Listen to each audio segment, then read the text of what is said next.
Hello there, ladies and gentlemen, how you doing? It's Alexander Hilly123 here, and it's time for a new video. It's time for another classic today, and as you can see, there are violent and disturbing images in this particular game. And a very disturbing company there in Konami, who used to be incredible, and these days are a bunch of fuckwits.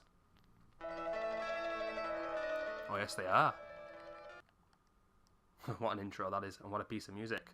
And ladies and gentlemen, what a franchise. As you can see today, I am playing none other than the first Silent Hill, released in 1999 on the Sony PlayStation.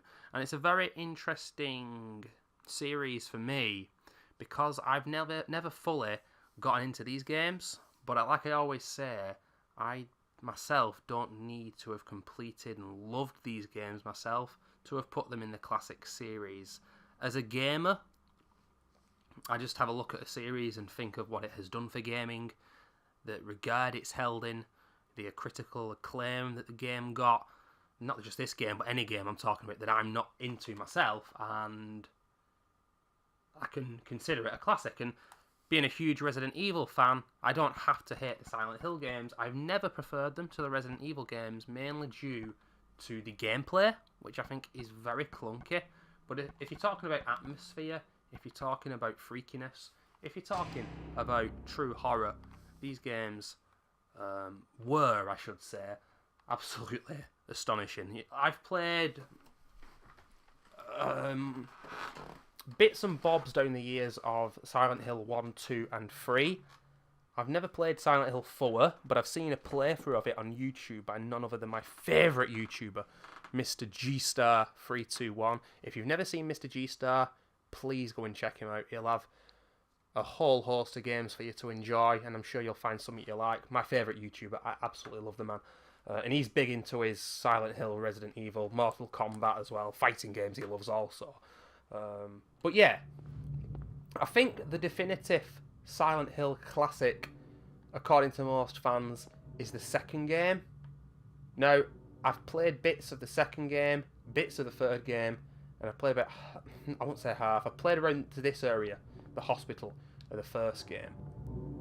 But yeah, I've seen them all completed, but you can watch a game being completed a few times, but because you're not playing in it, because you're not immersed in it yourself that much, you play it yourself afterwards and you don't have a clue where to go.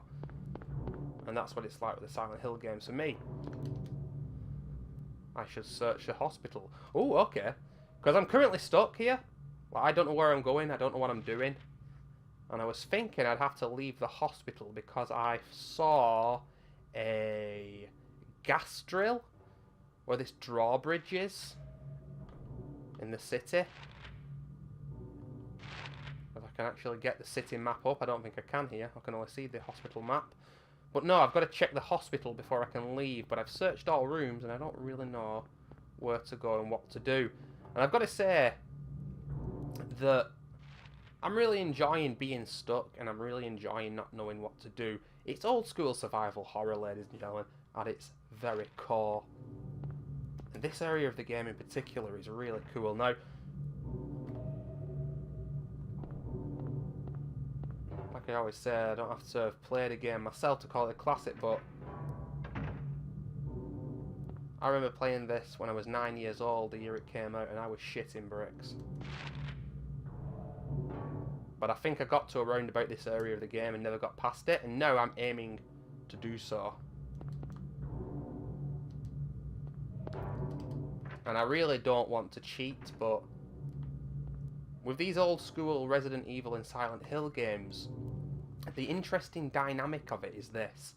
On your first playthrough, it can take you months to complete them. On your second playthrough, it can take you half the amount of time it would take to complete a modern game. And I think that's really interesting because there aren't many games in the modern era you can say that about, but the reason that it's that way is because you spend most of your time on your first playthrough wondering where the fuck you're going and not having a clue how to make progress. Once you know how to make that progress, you complete these games really fast. Like, I can complete the old Resident Evils in a couple of hours. I remember me and my brother playing Code Veronica for the first time. It took us 24 hours of game time. Like, I might be missing a key item somewhere.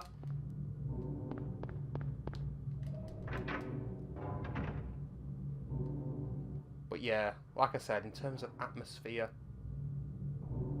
isolation, just weirdness and downright disturbing things, the Silent Hill series has it in abundance. It really does.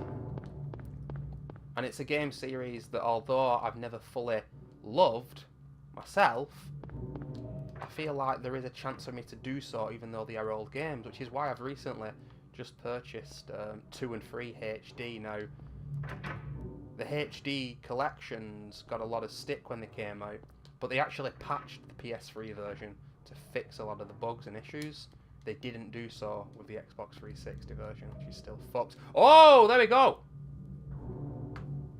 Ladies and gentlemen, there is a plastic bottle, and that is survival horror for you. I've got a new item. I don't know what it's for, but it's got to mean something.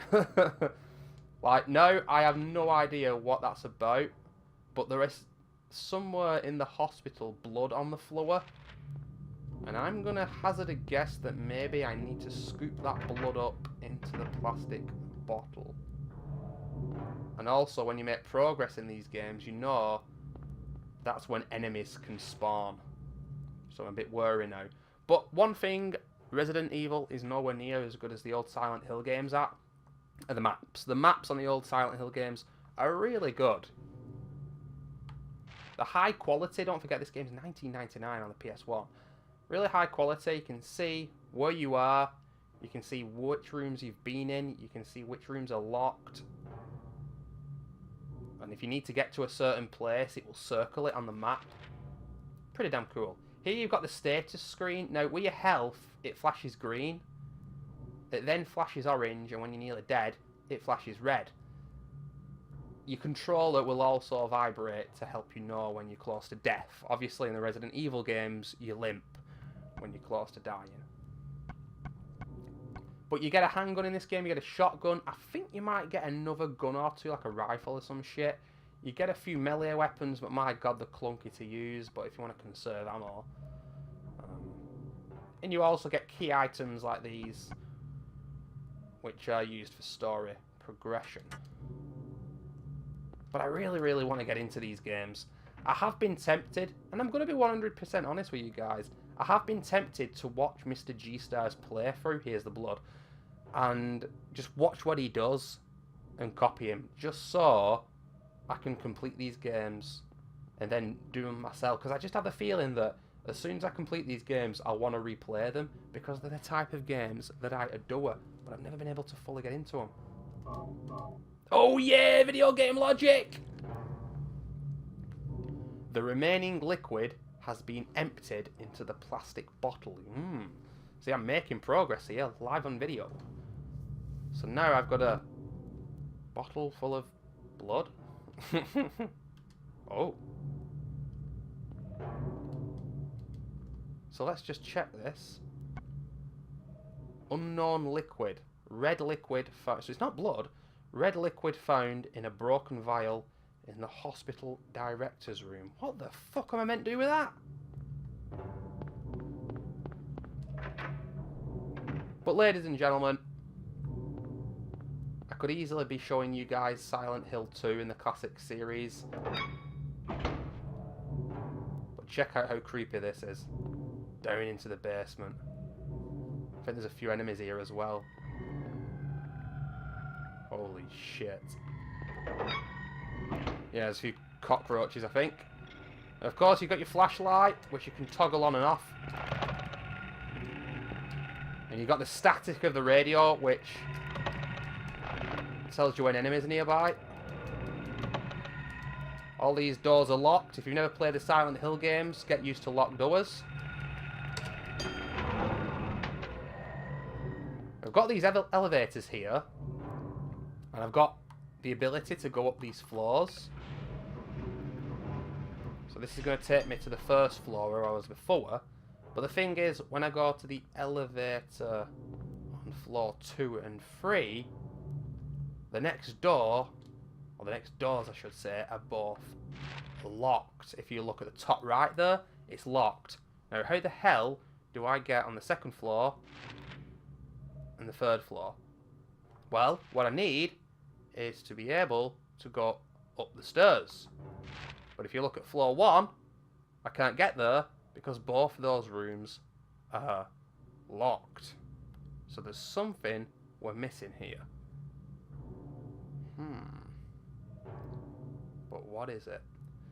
Well, ladies and gentlemen, I hope to find out very soon. But yeah, this is just a one-off video of me playing Silent Hill, and I've got to put it in a classic series because even though I don't love these games, because I've just never found the time to complete them, because I refuse to cheat. I refuse to cheat and watch a walkthrough of them. I don't want to.